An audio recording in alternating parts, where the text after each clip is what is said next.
Saudari-saudaraku yang terkasih, berjumpa kembali bersama saya Inspirasiku di Antara. Renungan Harian Selasa 17 Oktober. Hari ini bersama seluruh gereja Katolik, kita memperingati Santo Ignatius dari Antioquia, uskup dan martir. Selamat dan profisiat untuk saudara-saudara, gereja, paroki dan lembaga-lembaga yang pesta nama Santo Ignatius dari Antioquia. Semoga semangat dan teladan hidupnya memberi inspirasi dalam hidup dan karya pelayanan kita semua. Semoga kita bersama keluarga dan komunitas kita selalu dalam keadaan baik, tetap sehat dan bersemangat. Marilah kita mengawali renungan kita hari ini dengan tanda kemenangan Kristus.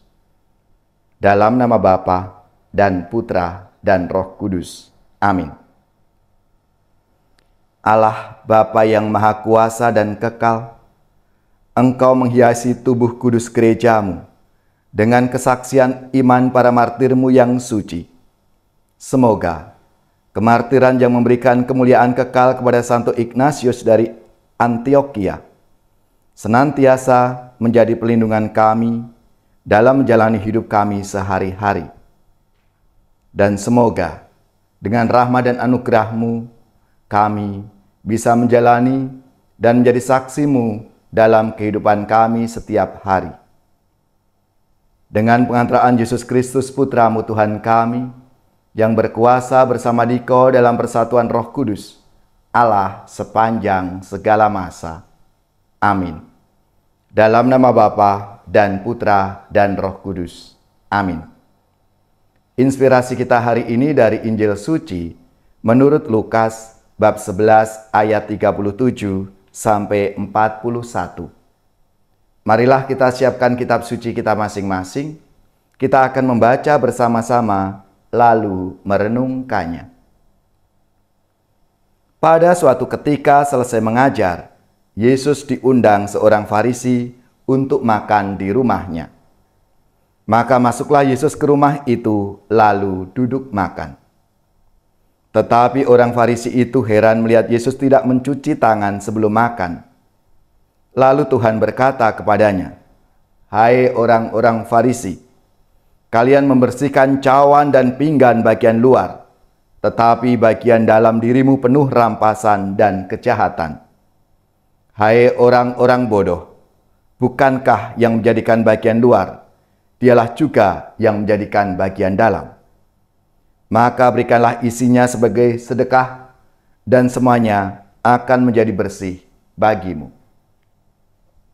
Demikianlah sabda Tuhan. Terpujilah Kristus.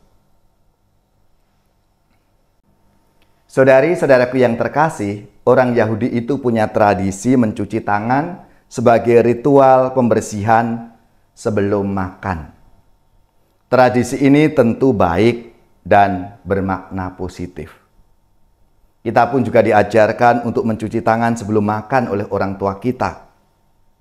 Yang menjadi masalah sebetulnya bukannya mencuci tangan itu sendiri, tetapi kebiasaan orang Farisi dan ahli Taurat menaruh dan menambah beban-beban aturan kepada orang lain, dan akhirnya mendirikan sekat-sekat pemisah antara najis, non-najis, kafir, tidak kafir. Orang dinilai dari apa yang tampak dari luar, dari penampilannya, dan akan disebut saleh. Padahal isi batin dan pikirannya tidak tercermin pada kelakuannya. Saudari-saudaraku yang terkasih, kita mungkin sering berjumpa dengan orang-orang seperti ini. Berpakaian kain panjang, penampilan saleh, berdoanya panjang-panjang, tetapi kita terkejut ketika dikabarkan bahwa orang itu adalah pelaku kejahatan dan bersalah secara hukum. Maka Yesus bersabda, "Kamu orang-orang Farisi, Kamu membersihkan bagian luar dari cawan dan pinggan, tetapi bagian dalammu penuh rampasan dan kejahatan. Saudara-saudariku yang terkasih, lewat sabda Tuhan hari ini saatnya kita diajak untuk lebih peduli dan perhatian terhadap interior hidup rohani dan batin kita, tempat kita berjumpa dengan Allah. Kita perbarui dengan semangat kasih dan pengorbanan terhadap sesama dan Tuhan, daripada kita sibuk mencari-cari kesalahan orang lain. Dan kita merasa diri kita ini lebih suci, lebih saleh, dan akhirnya malah membuat kita lupa diri. Saudara-saudariku yang terkasih, apa yang disampaikan oleh Yesus kepada orang-orang Farisi ini tentunya untuk kita juga, agar kita merefleksikan diri kita mengoreksi diri kita, supaya kita sungguh menjadi orang-orang yang baik, yang otentik, bukan dibuat-buat. Dan kita juga melakukan sesuai dengan apa yang sungguh cerminan sebagai murid-murid Kristus.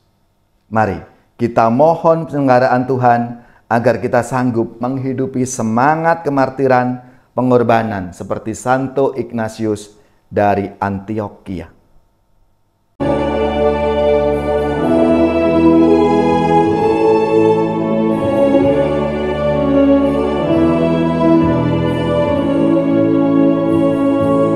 Aku mengasihi Tuhan, Dia sumber kekuatan. Hidupku kan menjadi aman dalam lindungannya. Kala musuh menyerbu, merebut harta milikku, dilepaskan panahnya, diserahkanlah mereka.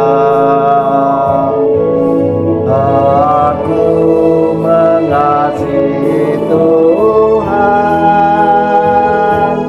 Dia sumber kekuatan. Hidupku kan menjadi aman dalam lindungannya. Dari kaum pendengki yang jahat, berhati kecil,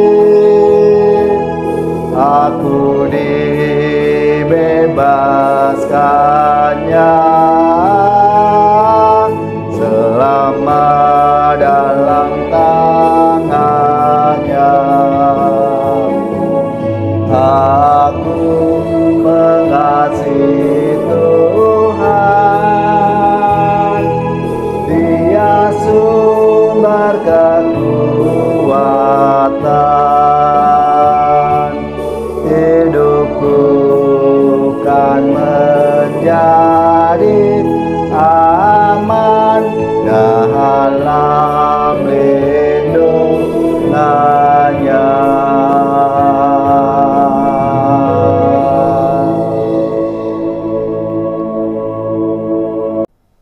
Saudari-saudaraku yang terkasih, marilah kita mengakhiri renungan kita hari ini dengan mohon berkat Tuhan, dan kita akan menerima tugas perutusan. Semoga saudari-saudara sekalian, keluarga-keluarga dan komunitas kita, orang-orang yang kita doakan, seluruh tugas, belajar, pekerjaan, usaha serta karya pelayanan kita, dibimbing, dilindungi dan diberkati oleh Allah yang Maha Kuasa, Bapa dan Putra dan Roh Kudus. Amin.